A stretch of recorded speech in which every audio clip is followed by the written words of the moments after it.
안녕하세요. 저는 빵 없는 붕어빵조의 14주 탈팀장인 3210-4247의 공공정책학과 정희은이라고 합니다. 제가 발표할 부분은 저희 팀 소개와 프로그램의 필요성, 그리고 제안한 아이디어들에 관한 설명과 코드의 전체 구조입니다. 지금부터 저희 조의 발표를 시작하도록 하겠습니다. 저희 조의 주제인 언택트 시대의 노인 맞춤 키오스크 서비스에 대한 기말 발표를 시작하도록 하겠습니다.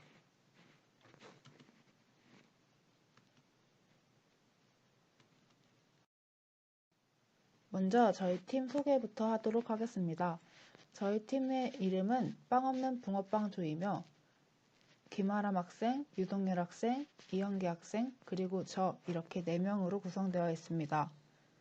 모두 같은 학과 학생이며 다들 성실하고 열정적으로 조별 활동에 임하고 있습니다. 현대 사회는 디지털 기기의 발전과 AI의 등장으로 기계가 사람이 하는 일을 대신하고 있는 경우가 많아졌습니다. 여기에 더하여 코로나19로 비대면 시스템이 더 보편화하게끔 하고 있기도 하죠. 요즘은 무인 발매기를 통해 승차권을 구매하거나 음식점에서도 키오스크를 이용해 주문을 하기도 합니다. 또한 무인 상점이 등장하여 주인이 없고 기계로 결제하는 그런 시스템을 도입한 가게도 많이 생겨나고 있습니다. 저희 프로그램의 필요성을 설명하기에 앞서 이와 관련된 영상을 하나 보여드리도록 하겠습니다. 이 영상은 일반 속도에 비해 1.25배 빠르게 재생됩니다. 그 안 하는 대로 가자. 사람이 갖다 주는 대로. 햄버거 뭐 시킬 거야? 안 간다니까 뭐 시키냐 물어보냐? 불고기 버거랑 베이컨, 토마토. 나는 불고기.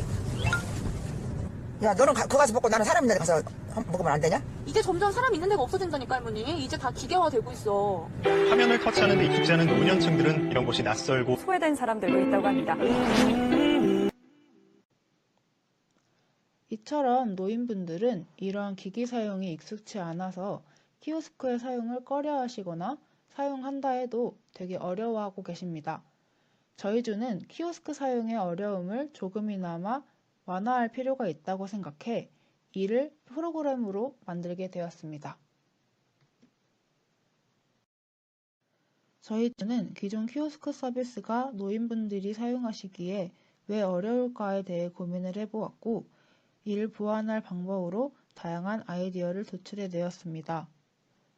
저희 프로그램의 아이디어의 기반은 일반적인 키오스크 서비스에 시니어 모드라는 기능을 추가하여 어르신들이 이 모드를 사용하실 경우 더 원활하고 편안하게 시스템을 사용할 수 있도록 하는 것입니다. 이를 원활하게 할 세부 요소로 저희가 낸 아이디어는 첫 번째, 키오스크 화면에 모든 글씨를 키워 눈에 잘 들어오게 하기, 시력이 좋지 않은 노인을 위한 음성 서비스 지원하기, 현금이나 카드 2개의 간단한 결제 방법과 결제 수단을 표시하기, 아이콘을 최소화하여 선택이 용이하게 하기, 사진을 첨부하여 고르고자 하는 상품의 이해를 돕기, 이렇게 5가지 아이디어를 내었습니다. 마지막으로 저희가 구현한 프로그램 코드의 전체 구조에 대해 설명하도록 하겠습니다. 저희 조는 총 4주차에 걸쳐 한 주당 하나의 서버 시스템을 구현해내려고 노력했습니다. 저희 조의 프로그램의 전체적 흐름은 이러합니다. 가장 먼저 시니어 모드를 선택하고 음성 지원 서비스를 선택하기. 두 번째는 이미지를 선택하여 호출로 상세 메뉴를 설명하기. 세 번째는 선택한 메뉴를 장바구니에 담기.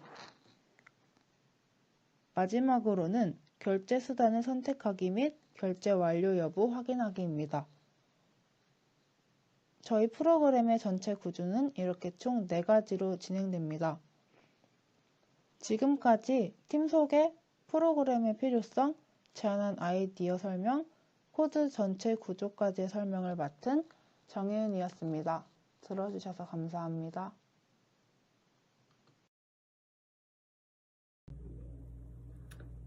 네, 안녕하십니까. 저는 공공정책학과 야간 수업을 듣고 있는 20학번 유동열이라고 하고요. 오늘은 제가 이제 보여드릴 거는 저희 팀에서 만든 마지막 결과물 앱 인벤터 동작 시연과 그리고 선택 구조 코드 블록 설명드리도록 하겠습니다.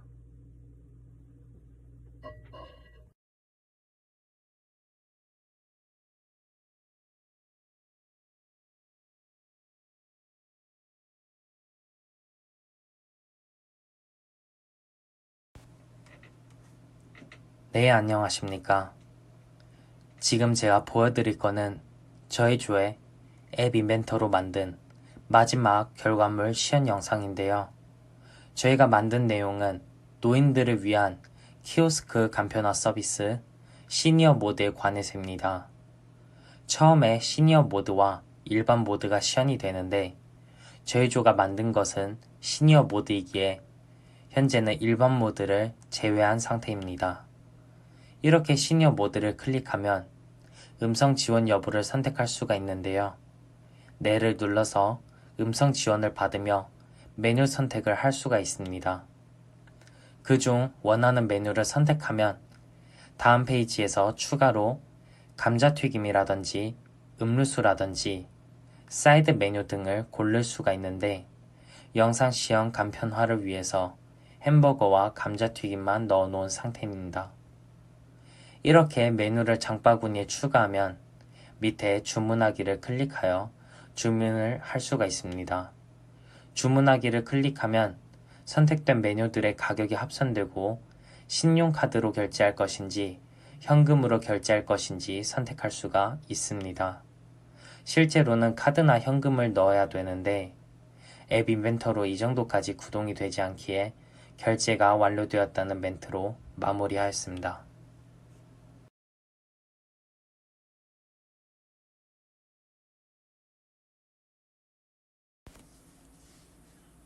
네, 이어서 설명드릴 것은 선택구조 코드 블럭인데요. 지금 보시고 계신 페이지가 바로 시니어 모드를 클릭했을 경우와 직후 보이는 페이지 코드 블럭들입니다. 우선 제일 왼쪽에 있는 언제 버튼 1을 클릭했을 때가 시니어 모드를 클릭했을 경우 다음 스크린인 메뉴로 넘어가는 코드입니다. 그 밑에 보이는 언제 버튼 치즈 와퍼 클릭했을 때, 버튼 햄버거를 클릭했을 때와 같이 코드 블럭들은 전부 다 버튼을 클릭하면 해당 제품의 이름이 시연되며 가격 또한 표시되게끔 설정이 되어 있습니다. 네, 이 페이지에서는 코드 블럭에서 첫 번째 언제 주문 선택 알림 선택한 후에에서는 햄버거 장바구니 여부와 이미지를 볼 수 있게끔 설정하였습니다. 또 이 밑에 언제 주문하기 클릭했을 때는 장바구니에 담긴 상품들의 가격을 확인할 수가 있게 설정되어 있습니다. 네, 마지막 페이지에 언제 페이가 초기화되었을 때는 최종적으로 주문하는 값의 가격이 합산되어 시연이 될 수 있게끔 설정하는 코드 블록입니다. 여기까지 저희 발표를 마치도록 하겠습니다. 들어주셔서 감사합니다. 안녕하세요. 대학기초 소프트웨어 수업을 듣는 공공정책학과 야간 1학년 김아람입니다. 저희 조의 이름은 빵 없는 붕어빵 조이고요. 제가 이번 영상에서 설명해드릴 부분은 반복 구조입니다. 그럼 지금부터 화면을 통해서 저희 팀이 앱 인벤터 코드로 작성한 반복 구조를 설명해드리도록 하겠습니다. 앞서 음성 지원 선택에 대한 물음에서 사용자가 예와 아니오를 클릭했을 때 만약 뭐뭐라면 실행, 아니라면에 대한 코드를 만들었는데요. 사용자가 앞서 음성 선택에 대해서 네를 클릭했으면 호출을 통해 음성 지원을 받습니다라는 메시지가 뜨게 되고, 만약 아니라면 사용자가 아니오를 선택한 것으로 간주해서 음성 지원을 받지 않겠다라는 메시지가 뜹니다. 이 블록은 앞서 나온 메뉴들을 장바구니에 넣는 건데요. 만약 사용자가 햄버거를 클릭했다면 장바구니에 들어가면서 햄버거에 대한 이미지를 보여주는 것이고, 아니라면 감자튀김도 마찬가지로 감자튀김에 대한 이미지가 동일하게 보여지는 것입니다. 이 블록은 사진들이 원활하게 나오기 위해서 위치 조정을 위해 만든 블록이고요. 그리고 위에 과정들이 다 맞게 실행이 되었으면 호출을 통해서 사용자에게 장바구니에 성공적으로 담겼다는 멘트가 나옵니다.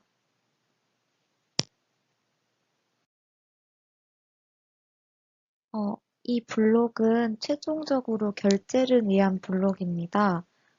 결제에 앞서 사용자가 장바구니에 넣은 주문표를 리스트로 가져오는 건데요. 첫 번째로 사용자가 햄버거를 선택했다면 리스트 첫 번째로 보여지는 것이고, 이제 감자튀김을 두 번째로 선택했다면 주문표의 두 번째 리스트에 감자튀김이 생성됩니다. 그 다음에 사용자가 처음에 햄버거를 선택했다면 그에 따른 햄버거 가격이 세 번째에 따라서 표시되는 것이고, 마찬가지로 저녁 분수 감자튀김을 선택했다면 네 번째 리스트에 감자튀김의 가격이 표시되는 겁니다. 안녕하십니까. 함수 코드 블록 발표를 맡게 된 3220-3653 이현기입니다. 발표 시작하겠습니다. 함수는 현재 여기서 왜 필요했나? 기본적으로 함수 코드 블록을 사용하는 이유는 코드의 반복을 최소화하기 위해서 사용합니다. 예를 들어 가위바위보를 한다고 가정합니다. 상대방이 주먹을 냈을 때 내가 보자기를 낸다고 하면 보자기를 내기 위한 과정을 추가해야 할 것입니다. 그렇다면 보자기를 내기 위해 엄지를 펴고 검지를 펴고 중지를 펴는 등 모든 손가락을 펴는 과정들을 다 코드에 추가해야 합니다.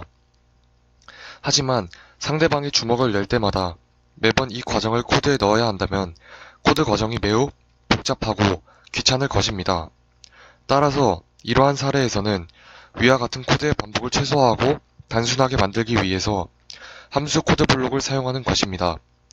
우리의 키오스크 시니어 모드 사례에서도 함수 코드 블록을 사용하는 이유가 위와 마찬가지입니다. 코드의 반복을 최대한 최소화시키고 간단하게 만들기 위해 함수 코드 블록을 사용하였습니다.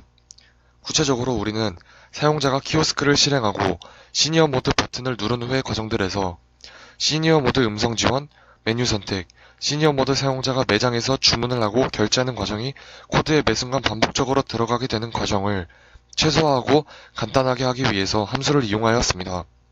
다시 한번 우리의 시스템은 음성 지원의 여부를 사용자에게 물어보고 메뉴 선택 및 장바구니에 음식을 담고 결제하는 과정 등 위와 같은 것입니다. 따라서 비슷한 코드 사용의 반복을 최대한 한 번에 쓸 수 있도록 최대한의 반복을 피해서 함수를 사용했습니다.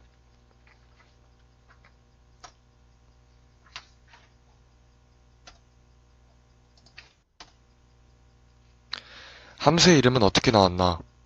메뉴 초이스 함수, 주문하기 함수, 결제 함수로 이름을 결정했습니다.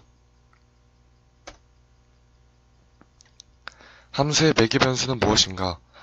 우선 메뉴 초이스란 함수는 버거 이름과 버거 가격을 매개 변수로 받고 이 함수가 하는 역할은 받은 매개 변수 버거 이름과 가격을 햄버거 정보란 리스트로 모으는 것입니다. 그 후 장바구니 코드 쪽으로 햄버거 정보를 보냅니다. 결제라는 함수는 결제 수단을 매개 변수로 받고 결제 수단을 뭐로 선택하고 결제했는지 경고창을 통해서 알려줍니다. 다음은 함수의 리턴값입니다. 우리의 함수 리턴값은 총가격 함수입니다. 총가격 함수는 햄버거 가격과 감자튀김 가격을 매개 변수로 입력받아 그것을 더한 값을 반환해 줍니다. 다음은 함수 코드 블록의 구체적 설명입니다. 첫 번째, 우리의 메뉴 초이스 함수 내부 코드는 다음과 같이 동작하고 있습니다.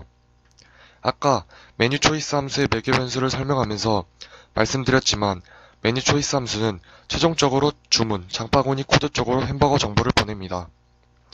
메뉴 소스 스크린에서 버튼 아무거나 클릭했을 때 주문 장바구니 스크린으로 넘어가기 위해서 만든 함수입니다. 버튼이 클릭되었을 때 주문, 장바구니란 스크린으로 넘어가기 위해서 메뉴 초이스라는 함수를 만들었고, 따라서 어떠한 버튼을 클릭하든 오더, 즉 장바구니라는 스크린으로 넘어가게 됩니다. 두 번째, 우리의 주문하기 함수 내부 코드는 다음과 같이 동작하고 있습니다.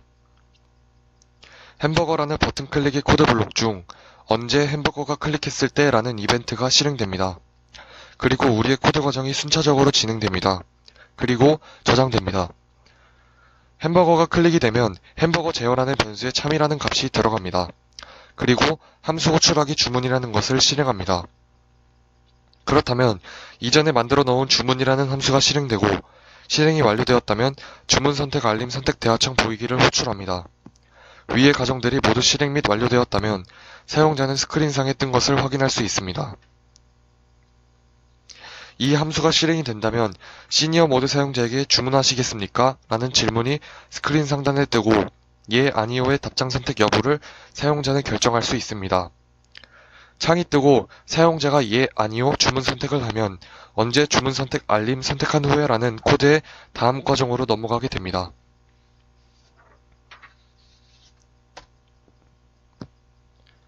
세 번째, 우리의 결제 함수 내부 코드는 다음과 같이 동작하고 있습니다.